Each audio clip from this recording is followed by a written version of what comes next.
Question de Clara Morgan. Ah non, pardon, non. Question de Yves. Quel est le personnage politique qui t'inspire le plus? Il y a une belle galerie ici. Hein. Je dirais notre sénateur, peut-être, qui est quand même le personnage politique qui a la plus belle carrière et qui a connu des hauts très hauts et des bas très bas. Et donc qui nous donne à nous citoyens un feuilleton dont on se demande quand il se terminera avec des rebondissements que le meilleur scénariste d'Hollywood n'aurait jamais imaginé, je crois. Question de JB.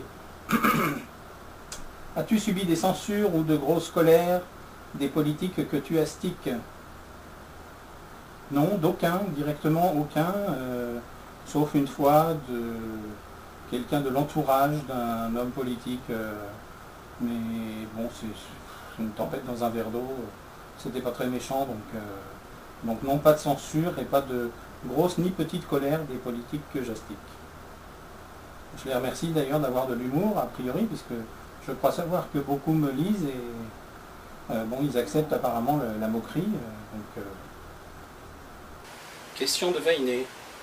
Tu es fan de Facebook, c'est quoi pour toi? C'est une belle invention, Facebook.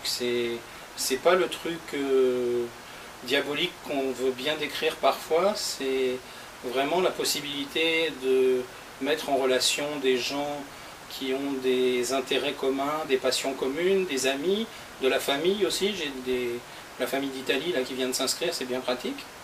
Et donc ça permet voilà, d'être au courant de l'actualité des gens qu'on aime ou avec qui on est amis entre guillemets. Et donc c'est surtout un outil très très pratique pour communiquer, qui sert aussi quand il y a des événements style alerte cyclone ou choses comme ça. Donc c'est vraiment quelque chose qui pour moi est avant tout super utile. On a très bien vécu sans Facebook des années, c'est clair, mais c'est vrai qu'il y a un côté addictif, on ne peut pas le nier, mais c'est avant tout quelque chose de très très utile. Question de Sandra. Tu sembles être un amoureux de l'amour, mais tu es célibataire, pourquoi? Sandra, de quoi je me mêle? Parce que... oui, amoureux de l'amour, oui, je confirme. Célibataire parce que... peut-être plus très longtemps, on ne sait pas. Question du caméraman. Donc là...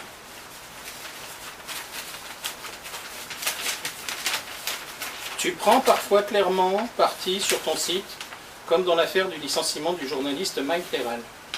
Est-ce par sympathie ou connais-tu parfaitement les tenants et les aboutissants de cette affaire?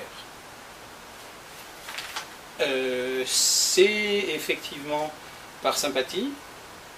Je ne connais pas tous les tenants et les aboutissants de l'affaire, donc c'est effectivement plus par sympathie, c'est vrai. Je crois que Mike est un bon professionnel et un garçon charmant, et le peu que je connais de l'histoire me fait en sorte que j'assume totalement les petites images de soutien que j'ai fait pour le défendre. Et toujours dans l'esprit de faire rire et de dédramatiser aussi le dossier. Ouais, écoute, Lolo, je le connais pas. Mais en tous les cas, je suis arrivé de France samedi, j'ai découvert ça. Tu m'as pas loupé, Lolo, mais j'apprécie parce que c'est un vrai problème à Papara. Et tu sais, dans la langue polynésienne, l'humour, ça permet de traiter les vrais problèmes avec beaucoup plus de facilité. L'eau, c'est la vie. Hein? Et donc, je dirais à Lolo qu'un jour, j'espère te voir. Et est-ce que tu as l'intention de continuer à croquer comme ça tous les hommes politiques avec autant d'humour?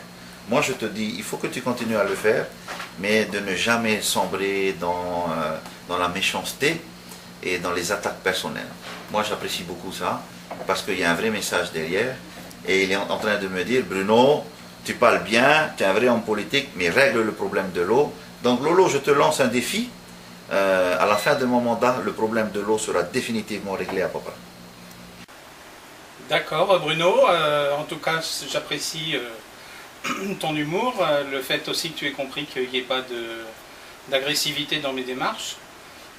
C'est vrai qu'on peut faire passer beaucoup de choses avec humour et c'est le but. J'ai jamais voulu blesser personne. Des fois c'est maladroit, je ne suis pas un comique professionnel, donc je suis conscient que je peux blesser des fois les personnes, mais en tout cas, rendez-vous est pris, il n'y a pas de problème. C'était sans agressivité, je ne te connais pas non plus, donc je ne me permettrai pas de faire des attaques frontales et personnelles. Mais c'est vrai que c'est le sujet qui était attaqué, le problème de l'eau. Et donc si possible avec humour, ça s'adressait aussi aux gens qui n'ont pas d'eau, qui ont apprécié de sourire dans ce contexte-là.